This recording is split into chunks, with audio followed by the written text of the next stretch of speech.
It's 9 o'clock. Wake up Grandpa and wheel him over to the wireless because it's time for Dust Bowl Ditties. I'm your host, Dusty Fields, a.k.a. Tumbleweed, and tonight I have a very special guest with me. Dust Bowl Ditties is pleased to welcome Judge Jeff to the show. Good evening, Judge. How are you? Doing fine, Tumbleweed. How you doing tonight? Pretty good. Are you ready to play some 30s music? Let's do it. All right, we're going to start off with some Gene Austin and I'm Coming Home. Oh, I'm a rootin', shootin', tootin' man from Texas. I'm a howlin' coyote, I'm telling you. When I get good and plastered on carbolic acid, I can tear a rattlesnake in two. Hang around me by the dozen. They seem to go for everything I do. I whoop 'em and I beat 'em, that's the way you've got to treat 'em. You wanna make a lady fall for you. Now when I'm on the prod and start prowling, the sheriffs put their badges on the show. And though they all detest me, they never do arrest me till I get mad and arrest myself. Now when I eat, I pick my teeth with cactus and smoke a stick of dynamite or two. I love to be a buddy, cause I'm wild and woolly. You ain't telling me, I'm telling you, ole ole.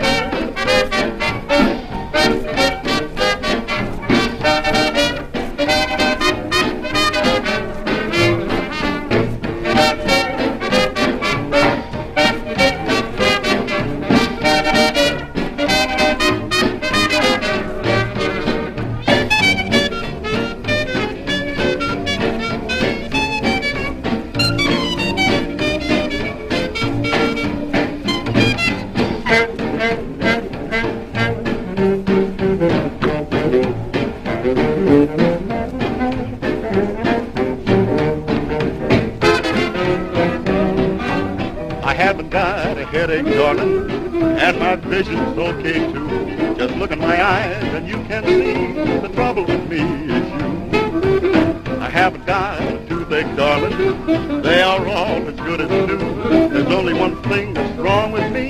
Oh, the trouble with me is you. Now it doesn't take a physician to analyze my condition. No hot water bottle, no powder or pill can ever revive me like your kiss will. I haven't got a heart that's strong here. It seems to skip a beat or two. It's all out of fear. It's natural, dear, cause the trouble with me is you.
Listening to Dust Bowl Ditties on KTRL 90.5 FM, Stephenville, Granbury, Glenrose, and I'll throw in Heiko and Iredell just because I want to. Public radio from the campus of Tarleton State University.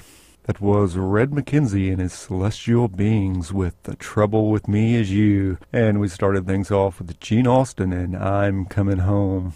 Tonight's Spotlight year is 1939, and our Spotlight Artist of the Week is Jack Purvis. Judge, why don't you tell us a little bit about Jack Purvis? Didn't he spend some time in your courtroom? Well, he spent some time in a lot of courtrooms and spent a lot of time on the lam, too. I mean, he was one of the earliest trumpeters to incorporate innovations pioneered by Louis Armstrong. And beside the trumpet, and besides getting into trouble, he played a number of musical instruments professionally, including, would you believe, the harp.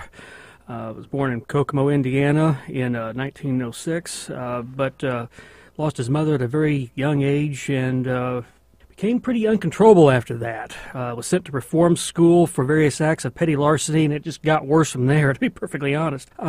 In fact, it was while he was in reform schools where he learned to play a lot of the musical instruments that he played. In fact, his first musical gig while he was in reform school with a band led by the Royal Canadian Mounted Police. You mean like Dudley Do-Right? Something along those lines, yeah. Of course, I'm wondering how long it took him to get thrown out of Canada. He was thrown out of several countries, if I remember correctly. He was thrown out of France, among others. There, as a matter of fact, it was a brush with the law involving cheating tourists out of travelers' checks that cost him his place in France. You know, after high school, he went to Kentucky and played with the original Kentucky Nighthawks, and it's while he was there that he learned how to fly airplanes. Got married in Pittsburgh in 27, and soon after became a father. And it was his only verified marriage. Stress verified, though he was rumored to engage in bigamy on several occasions. And 28's when he traveled to France with George Carhart's band, but that's where he had an early brush with the law when he cheated a tourist out of his traveler's checks. And imagine that one, and was forced to leave the band and flee France. I mean, this stuff is too good. You couldn't make up this stuff about anybody. I mean, what do you think Hollywood would do with this? I'm sure they could make a blockbuster hit. It's true. This guy is totally amazing. I'd like to see his rap sheet at some point in time. You could probably drop the entire script just from that. I'm sure it'd take you a couple of days to read it. All right, so what else you got on Mr. Jack Purvis? Well, he got into some trouble right here in Texas. In 35, he was playing a few gigs with various musicians and then disappeared for a few years. There was a confirmed sighting of him while working in a diner in the Midwest around this time. It was also speculated that he worked as a ship's cook on a freighter during this time period. He did come to Texas ultimately and was arrested in June of 37 while working as a cook for his involvement in a robbery in El Paso. Spent some time in Huntsville as a result. But while he was in prisons where he directed the Rhythmic Swingsters, the prison band, and also played piano with him. And this band was regularly broadcast on the Dallas radio station WBAP in 1938. So you mean he was sighted kind of like Elvis? Well, not exactly. At least we had an autopsy report on the King. We didn't have anything on Jack Purvis. He just kind of disappeared in the night, huh? Well, I don't know. It's probably on the lam again. What do you think he's doing now? I don't know. Probably swindling some old woman in hell or something along those lines. So should I warn Leona Helmsley? Nah, she deserves him. And on that note, here is Jack Purvis with Down Georgia Way from 1930.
than blue. Wasting my time, wasting my love on you. Little baby, I'm just like a love boat that's sailing the sea without any captain or crew. Wasting my time, wasting my love on you. What'll I do if I could forget your kiss? I'd dismiss you from my memory, but the rapture of your charms and those arms that used to thrill, they haunt me still. I'm forever dreaming of what used to be, and my heart is breaking in two. Wasting my time, wasting my love on you.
That was Joe Venuti with Wasting My Love on You from 1930. And before that, it was Jack Purvis and his orchestra with Down Georgia Way. Next up, we're going to our spotlight year of 1939. And are you ready to be quizzed, Judge? Hey, I'm the one that does the quizzing. Not on my show. I am the inquisitor, so...